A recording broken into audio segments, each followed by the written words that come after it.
Ramadan merupakan bulan di mana kita berlomba-lomba untuk mendapatkan pahala. Karena di bulan suci ini, setiap pahala dihitung 2 kali lipat daripada bulan biasa. Maka dari itu, bulan Ramadan menjadi kesempatan yang diberikan Allah Subhanahu wa Ta'ala untuk memperbaiki diri dari perbuatan kita terdahulu yang jauh untuk mendapatkan pahala. Ada kalanya kita masih dihalangi sifat atau keinginan yang duniawi untuk bisa beribadah. Kita seharusnya malu dengan saudara kita yang hidup di tengah keterbatasan fisik, namun ibadahnya melebihi manusia yang hidup dengan fisik normal. Untuk itu, Top Highlight mencoba memperlihatkan beberapa video viral di media sosial yang bisa membuat kita mengkoreksi diri kita dalam hal beribadah. Yang pertama, kita saksikan seorang difabel, namun memiliki suara yang indah ketika azan di sebuah masjid. Tidak diketahui siapakah nama pria ini dan berasal dari mana. Namun hal ini membuktikan bahwa keterbatasan fisik bukan menjadi penghalang untuk kita mendekatkan diri kepada Allah Subhanahu wa Ta'ala. Memang setiap individu diberi kelebihan dan kekurangannya masing-masing oleh Allah Subhanahu wa Ta'ala. Tergantung kita memanfaatkannya dalam beribadah kepada Allah Subhanahu wa Ta'ala.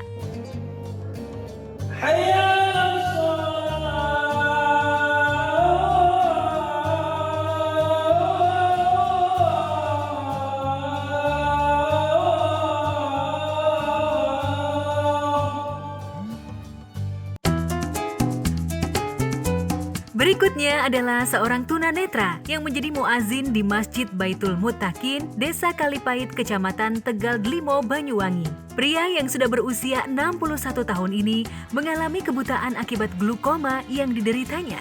Pak Mat, begitu ia disapa, sudah tidak melihat dunia lagi sejak tahun 2010. Namun semangatnya untuk beribadah melebihi kita yang normal.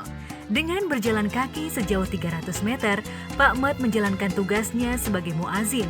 Beliau mengatakan, jika ia ingin sekali sisa hidupnya bisa bermanfaat bagi orang banyak meskipun matanya buta. Dan memang, suara Pak Mat sangatlah merdu ketika memanggil jamaah untuk sholat.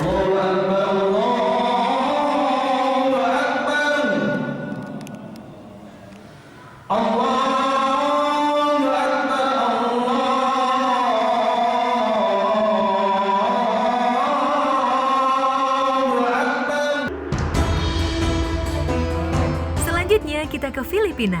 Di negara yang beribu kota Manila ini, ada video yang sempat viral. Seorang gadis dengan keterbatasan fisik, namun memiliki suara yang merdu ketika mengaji. Kita yang mendengarkannya, pasti awalnya tidak akan menyangka sama sekali jika kita melihat bahwa gadis ini yang melantunkan ayat-ayat Allah Subhanahu wa Ta'ala tersebut. Subhanallah, kita yang normal belum tentu bisa semerdu dan sebagus ini, bahkan gadis ini hafal tiap-tiap ayat Al-Quran yang ia lafazkan.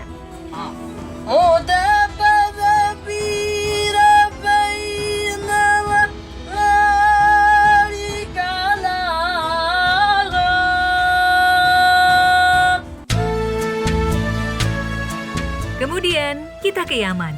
Mungkin jika kita melihat pria ini, pasti menganggap pria ini mengalami gangguan jiwa atau gila. Namun siapa yang menyangka, beliau bisa mengkumandangkan azan dengan merdu. Kata penduduk setempat, beliau adalah Majnun dari Yaman. Ketika mendengarkan pria ini azan dan mengaji, warga setempat dibuat kagum padanya. Secara zahir mungkin ada kekurangan dengan jasadnya, tapi tidak dengan hatinya. Subhanallah. Allahu Akbar, Allahu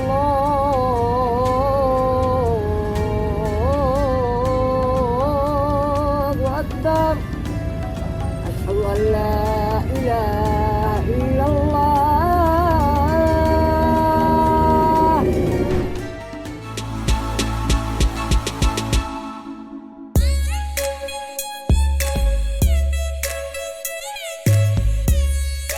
Hewan berkepala dua selalu berhasil menjadi headline.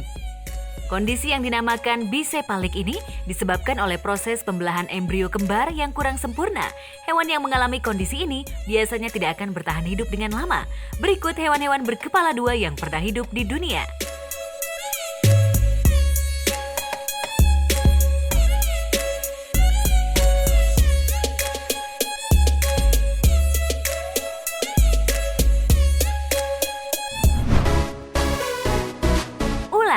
Hewan primata yang satu ini sudah cukup sering dikabarkan memiliki dua kepala. Namun tetap saja akan membuat kita yang melihat takjub akan kondisi unik ini.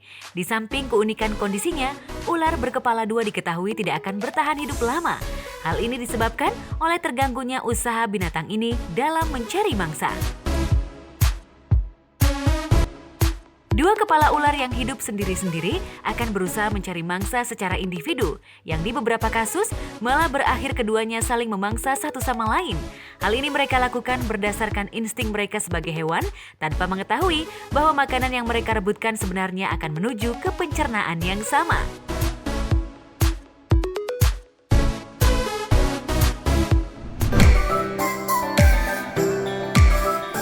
Kura-kura. Sama seperti ular, kondisi bisepalik pada kura-kura juga cukup sering terjadi. Hal ini bahkan terjadi pada berbagai spesies kura-kura, bahkan pada penyu sekalipun. Pada kura-kura terkadang bukan hanya kepala saja yang terbelah, melainkan sampai dengan setengah bagian tubuh mereka.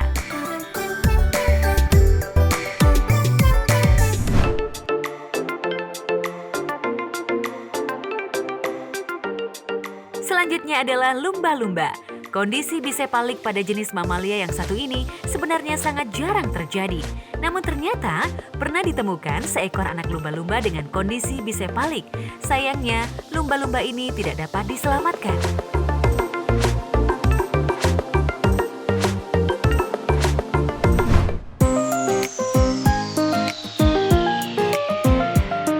Iguana. Tidak sedikit orang menjadikan iguana sebagai binatang peliharaan mereka. Warna yang indah dan tekstur kulit yang unik membuat iguana banyak dicari oleh pecinta reptil. Begitu pula dengan iguana berkepala dua. Kondisi unik ini akan membuat iguana diserbu oleh para pecintanya.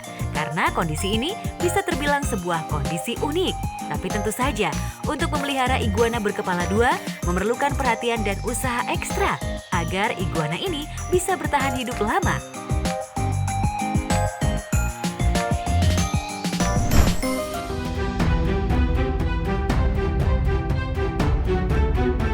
Manusia sebagai makhluk cerdas di muka bumi tak berhenti bereksperimen, namun kepandaiannya kadang bertindak terlalu jauh hingga menyebabkan kerusakan bumi. Berikut ini beberapa bagian di muka bumi yang tak bisa dihuni akibat ulah manusia itu sendiri.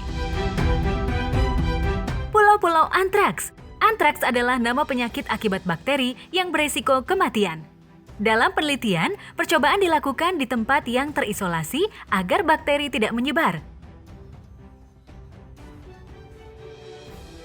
Pulau Gruinard adalah sebuah pulau kecil di lepas pantai Skotlandia. Uji coba dilakukan di sini oleh militer Inggris semasa Perang Dunia Kedua.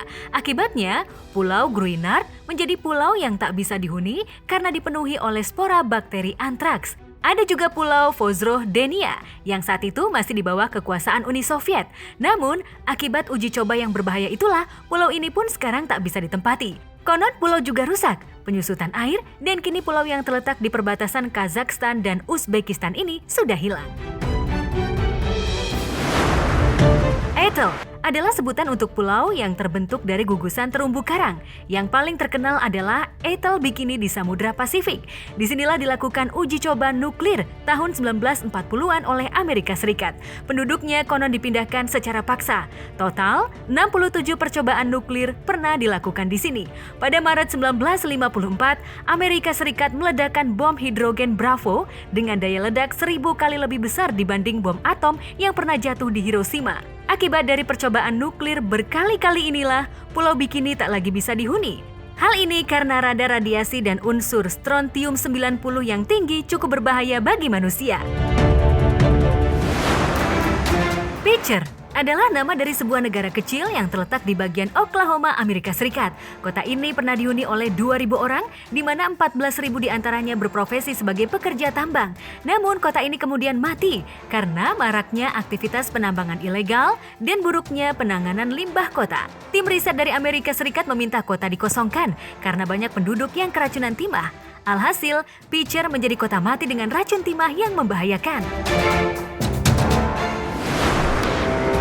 Salah satu bencana kecelakaan nuklir terparah di dunia pernah terjadi di reaktor nuklir Chernobyl pada 1986. Kendati tak berhasil mencegah timbulnya bencana, keberadaan sistem darurat otomatis menyebabkan radiasi yang tidak terlalu jauh.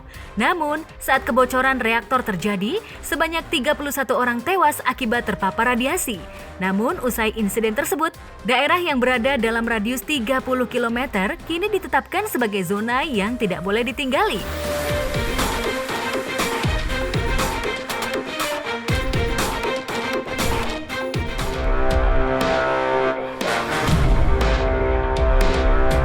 Mainan anak-anak yang dijual di pasaran pada hakikatnya adalah mainan yang harusnya sangat aman. Tapi apa jadinya jika mainan anak yang pernah dijual di pasaran nyatanya sangatlah berbahaya? Seperti mainan Battlestar Galactic Colonial Viper yang merupakan mainan berbentuk pesawat terbang yang dapat menembakkan sebuah rudal plastik. Mainan ini merupakan awal mula tentang bahayanya anak-anak tersedak oleh mainan. Masalahnya bukan karena pesawatnya. Siapa juga yang mau menelan kapal segede ini? Tapi rudal yang ditembakkannya yang bisa masuk ke tenggorokan anak-anak atau mengenai mata mereka. Dan hal itu benar terjadi. Seorang anak berusia 4 tahun bernama Robert Jeffrey Warren meninggal pada tahun 1978 setelah menodongkan mainan ini ke mulutnya dan secara tidak sengaja menembakkannya hingga rudal tadi mengenai tenggorokannya. Anak-anak khususnya perempuan menyukai boneka Barbie dan mereka juga menyukai helikopter. Maka dari itu, Gallup Toys Inc. menggabungkan kedua gagasan itu dan terciptalah mainan Sky Dancers, sebuah boneka yang bisa terbang berputar layaknya baling-baling helikopter. Cara memainkannya adalah dengan menarik tali pada tuas, lalu boneka akan terbang ke atas. Di balik keanggunannya ketika terbang, ternyata terdapat sesuatu hal yang dapat membahayakan, yaitu baling-balingnya yang tajam. Baling-baling tajam tersebut bisa saja mengenai kamu atau orang di sekitar dan mencederainya. Ini bukan sebuah lelucon, boneka itu akan terbang tak menentu sehingga kemungkinan mengenai orang di sekitar sangatlah tinggi. Gallup Toys menerima 170 laporan tentang boneka mereka yang mencederai orang-orang, menyebabkan luka pada mata seperti kornea dan kebutaan sementara. Dan selain itu juga menyebabkan luka-luka lain yang membutuhkan jahitan, gigi pecah, tulang rusuk patah, dan bahkan gegar otak. Aquadots adalah mainan terbuat dari semua jenis bahan kimia, bahkan ada yang mengandung narkoba. Ya, narkoba. Siapa sangka pada tahun 2007, pembuat Aquadots dikenal juga sebagai Bindis Beats membuat mainan yang mengandung narkoba. Bindis Beats digunakan untuk membuat kerajinan keren dengan desain yang apik dan klasik. Tapi jika kamu menelannya, kamu bisa mengalami koma. Dan kemungkinan buruknya adalah meninggal. Karena mainan itu ternyata mengandung bahan kimia yang bisa dimetabolisme tubuh menjadi GHB, obat yang menyebabkan amnesia. Lebih dari 4 juta mainan ditarik dari pasaran karena mainan ini harus mencantumkan efek samping seperti koma dan kematian.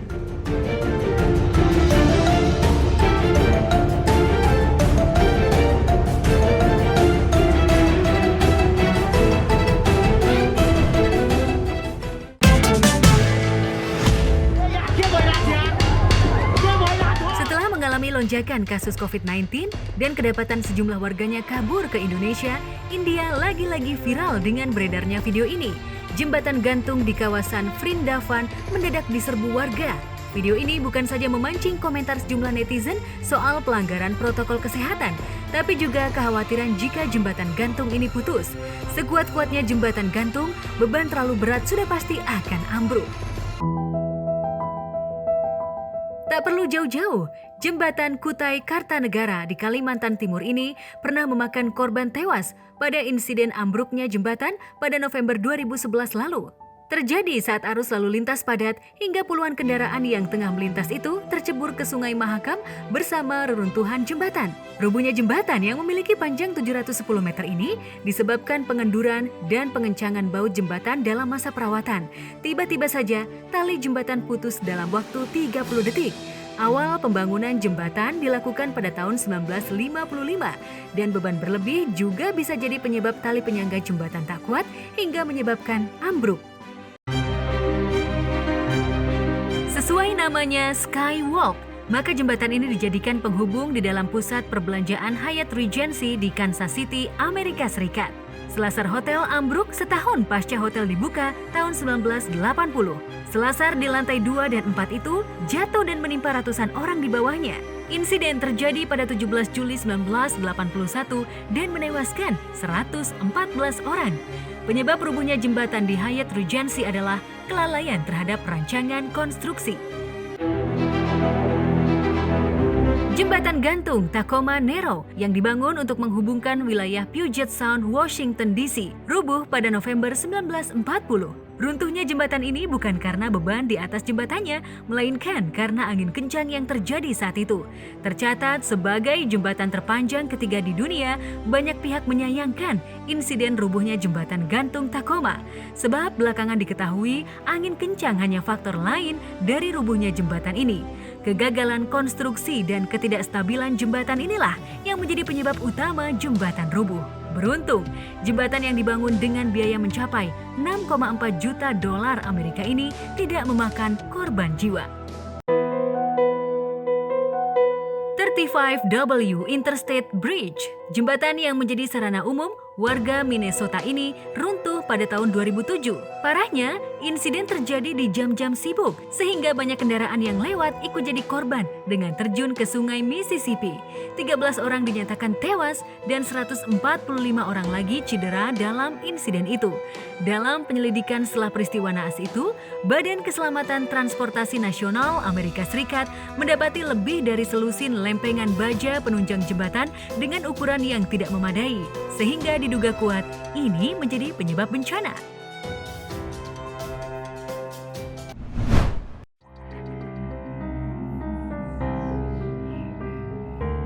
Perjalanan waktu telah lama menjadi angan-angan manusia, berpindah dari satu masa ke masa waktu lain sebagai konsep yang menarik. Dalam dunia nyata, ternyata beberapa orang telah melakukan perjalanan menembus waktu. Al Bielek berjalan ke masa depan. Ia adalah orang yang ikut dalam Montauk Project dari agen rahasia Amerika Serikat. Pada 1980-an, ia pun melakukan eksperimen perjalanan waktu. Dalam pengakuan, ia telah berjalan bepergian ke Mars dan beberapa planet lain untuk mengambil energi terang dan gelap, hingga mengunjungi stasiun penelitian tahun 6037 sebelum Masehi. Entah mengapa kemudian ingatan Bielek pudar. Hingga pada 1988, ia menyadari bahwa ia pernah meluangkan waktu selama 2 tahun di masa depan, yaitu tahun 2749. Menurut Bielek, pada saat itu tengah terjadi Perang Dunia Ketiga dan sudah tidak ada pemerintahan. Dunia dikendalikan oleh sistem komputer bernama Synthetic Intelligence Computer System. Semua kota terapung menjadi kenyataan dan struktur masyarakat benar-benar bersifat sosialis.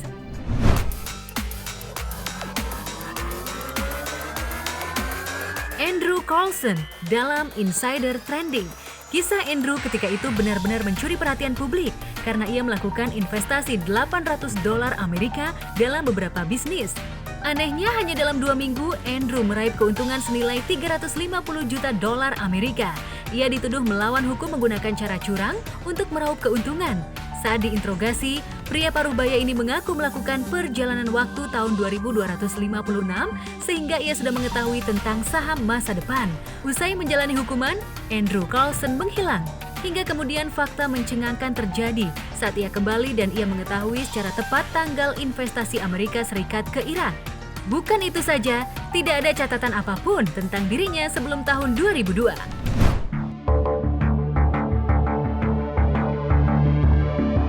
Hakan Nordqvist bertemu Hakan Nordqvist. Konon, manusia memiliki 7 kembaran pada dimensi kehidupan lain. Benarkah? Entahlah. Namun, seorang pria bernama Hakan Nordqvist mengaku pernah melakukan perjalanan panjang dan saat kembali ke rumah, ia menemukan sosok yang persis dengan dirinya. Sosok itu juga Hakan Nordqvist. Fakta mencengangkan saat ia pun mendapat sisi kabinet rumahnya yang telah berusia 70 tahun. Itu artinya, Hakan bertemu dengan Hakan dari dimensi waktu lain. Tak ada yang percaya dengan ceritanya, namun Hakan yang bekerja di perusahaan asuransi membuktikan bahwa dirinya pernah bertemu Hakan di kehidupan masa depannya.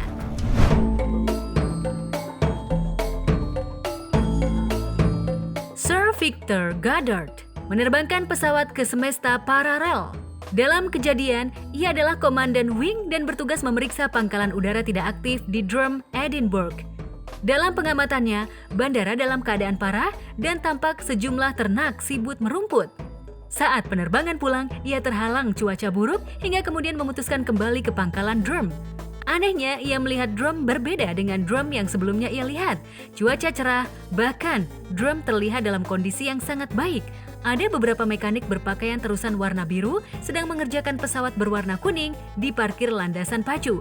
Aneh baginya, bagaimana mungkin renovasi dilakukan mendadak?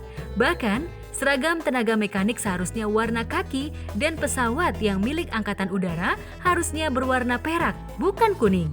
6 tahun kemudian saat Perang Dunia Kedua, Sir Victor Goddard lagi-lagi berada dekat Durham. Dan apa yang dilihat sama persis seperti apa yang pernah ia lihat pada 1935 saat ia menjadi komandan wing. Itu artinya ia sudah melakukan perjalanan waktu.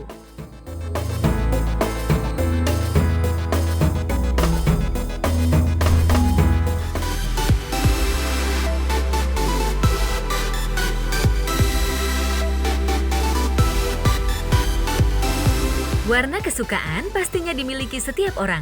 Warna dapat digunakan sebagai representasi diri atau sekedar memperlihatkan suasana hati.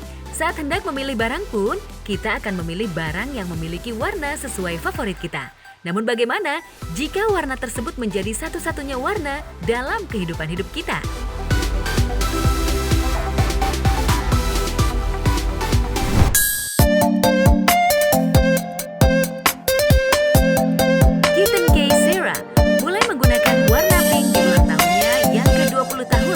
Saat itu, ia menggunakan pakaian berwarna pink dari ujung kepala hingga kaki, dan ia merasa adanya koneksi dengan warna tersebut. Sejak saat itulah, ia langsung memutuskan untuk memenuhi semua hal dalam dirinya dengan warna pink.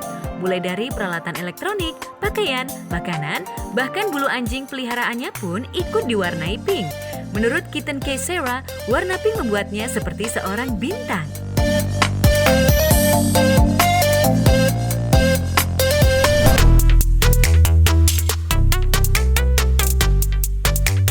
Memiliki arti kebahagiaan dan keceriaan menjadi alasan Ella London menyukai warna kuning.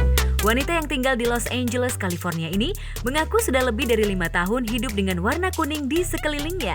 Warna kuning ini mempunyai memori tersendiri bagi Ella karena warna ini selalu mengingatkan dia akan ayahnya. Dari warna kuning ini, Ella berharap dan membagikan kebahagiaan untuk orang-orang di sekitarnya.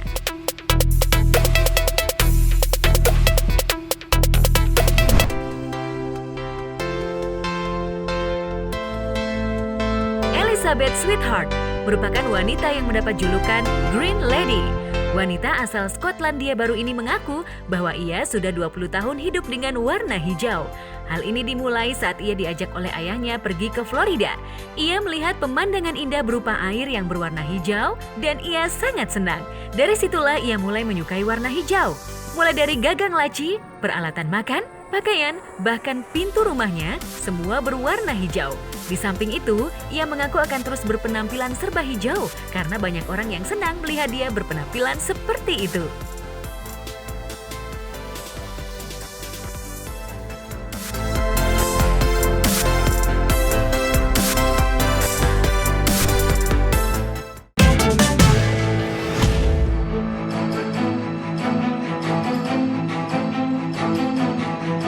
Beberapa negara bisa saja mengalami perubahan ekonomi dalam sekejap ataupun terjadi setelah berabad-abad.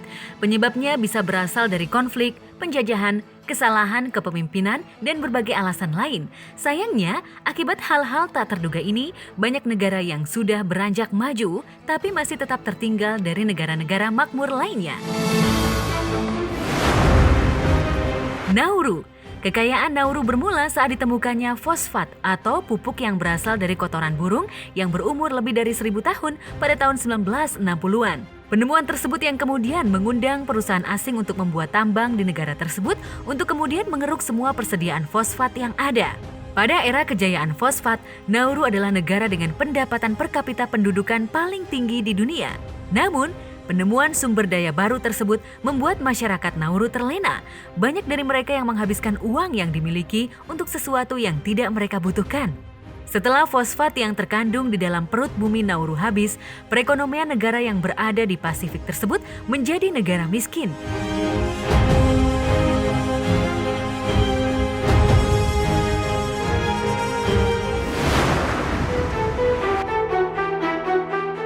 Sudan. Seperti yang diketahui, keadaan konflik di Sudan makin parah sejak negara tersebut terbelah menjadi dua. Kini, keadaan kedua negara itu masih panas. Bisa dibilang hanya dengan adanya isu sepele, maka bentrok senjata bisa terjadi. Namun, bukan itu yang jadi sorotan utama, melainkan korupsi yang ada di negara tersebut. Bayangkan, meskipun disebut negara baru, namun tingkat korupsi di sana mencapai indeks 8. Jika kita sedikit menengok keadaan Sudan sebelum peperangan, negara ini sejatinya kaya. Namun sayang, sekarang rakyatnya di kedua belah pihak menderita akibat korupsi serta perang yang tak ada habisnya.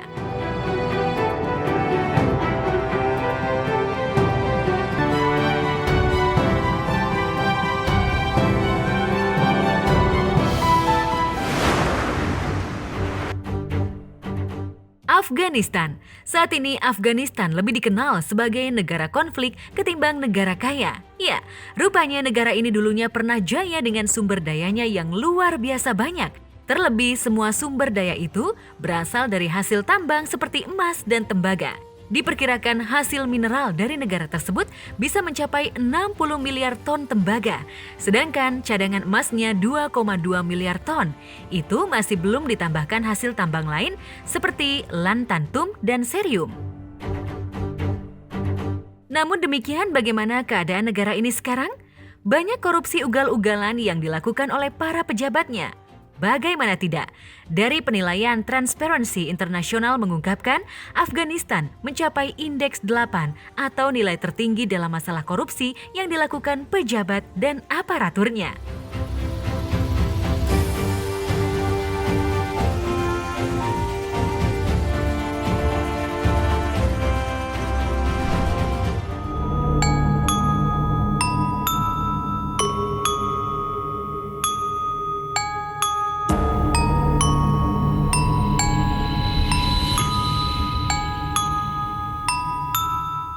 Bangunan artistik dengan arsitektur yang khas gaya Tionghoa membuat Toko Merah terlihat menonjol di antara bangunan-bangunan lain di sekitarnya. Di balik unik dan cantiknya, ternyata Toko Merah menyimpan berbagai cerita tragis, seperti pembantaian yang dilakukan pemerintah Hindia Belanda terhadap etnis Tionghoa pada masa itu. Dari peristiwa yang dinamakan Geger Pecinan ini, ribuan korban berjatuhan. Jasad-jasadnya pun bertebaran di sekitar kali hingga membuat air kali menjadi berwarna merah. Selain dijadikan tempat pembantaian, bangunan tersebut juga digunakan untuk menyiksa para gadis hingga menemui ajalnya.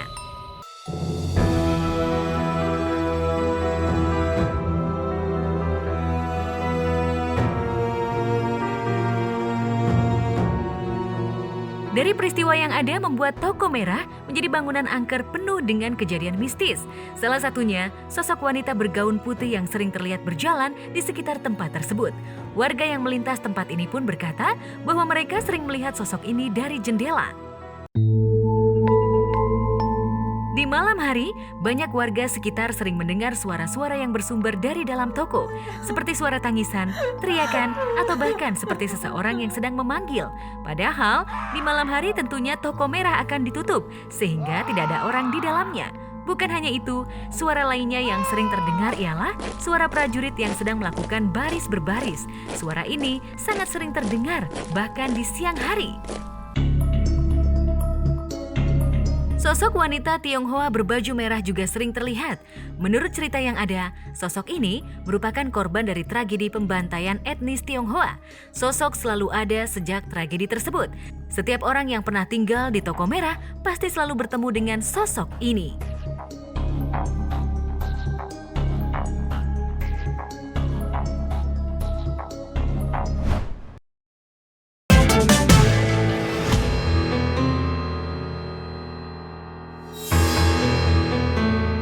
Berkembangnya cerita horor selalu mengacu pada lokasi dan tokoh.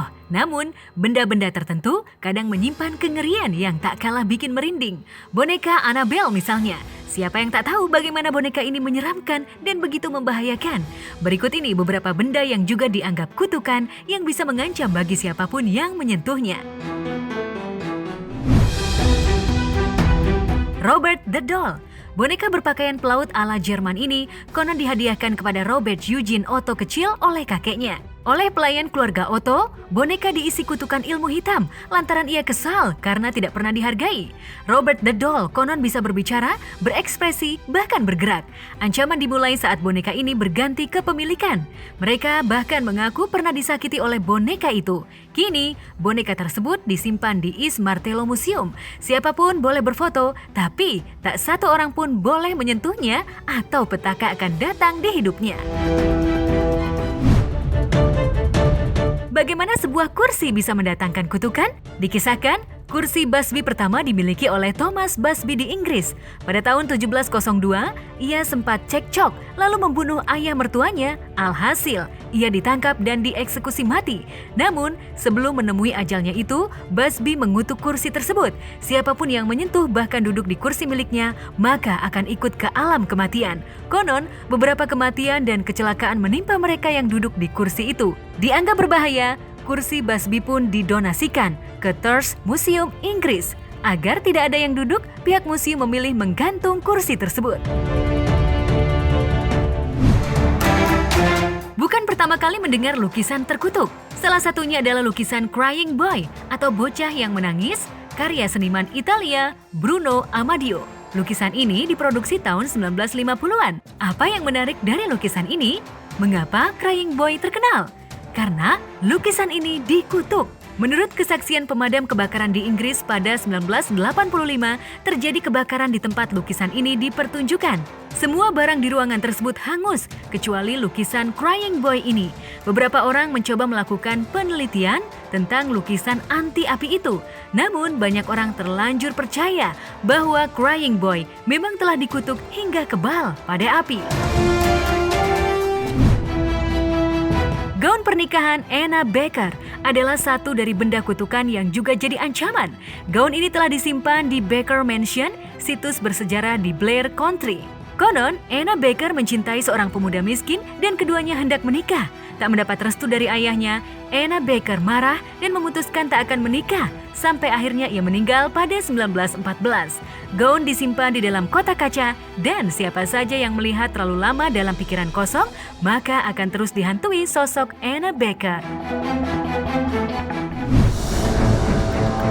Van Bassano adalah vas perak yang berasal dari abad ke-15 milik wanita asal Napoli Utara, Italia. Hadiah ini ia dapat di malam pernikahannya. Namun sayang, di malam pernikahannya itu ia justru meninggal dibunuh. Orang-orang percaya kematian misterius berasal dari vas Bassano. Terbukti, setiap berpindah tangan di anggota keluarga, vas tersebut terus membunuh pemiliknya. Keluarga sempat menyembunyikannya, namun pada tahun 1988, vas Bassano dikeluarkan lagi dengan catatan waspada. Vas ini mendatangkan kematian. Seorang apoteker tak percaya dan nekat ingin memilikinya. Tak lama berselang setelah membawa pulang vas Bassano, apoteker tersebut ditemukan meninggal secara misterius.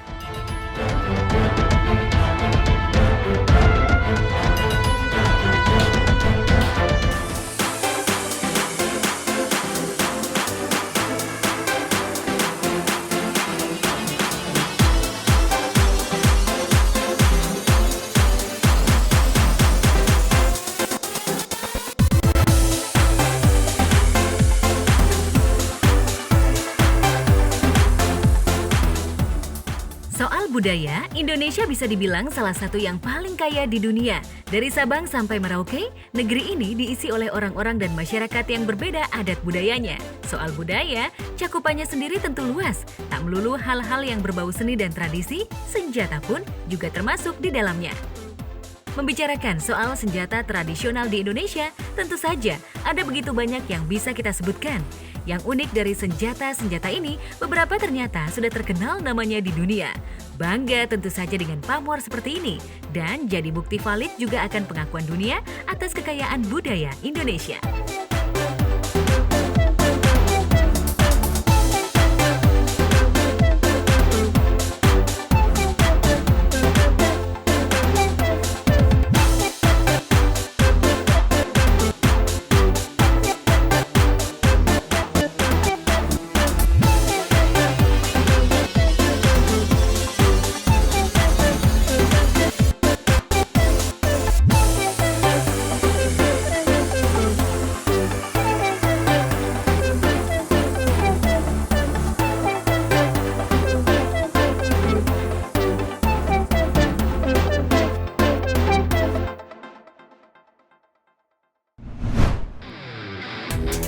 Mandau. Berbicara soal senjata tradisional Indonesia yang punya pamor, maka tak akan lengkap tanpa ada mandau di dalamnya. Ya, senjata khas milik suku Dayak ini sudah terkenal se-Indonesia bahkan dunia. Mendengar namanya saja, orang-orang asing dulu sudah gemeteran. Pisau satu ini sudah digunakan orang-orang Dayak lama sekali. Biasanya dipakai untuk perang, termasuk ketika menghadapi bangsa-bangsa asing. Dilihat dari bentuknya, mandau sama seperti belati, yakni panjang dengan satu sisi tajam. Hal unik lainnya soal mandau adalah ia juga dikenal akan pamor mistisnya. Konon katanya, pedang satu ini bisa terbang sendiri untuk mencari korban.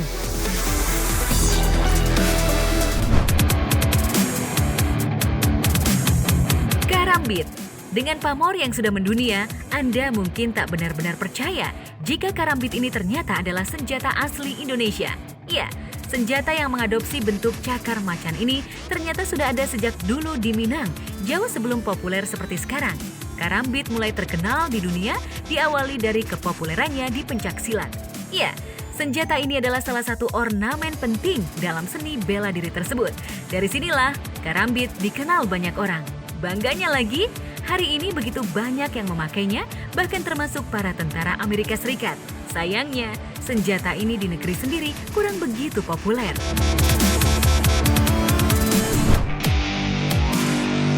Badik.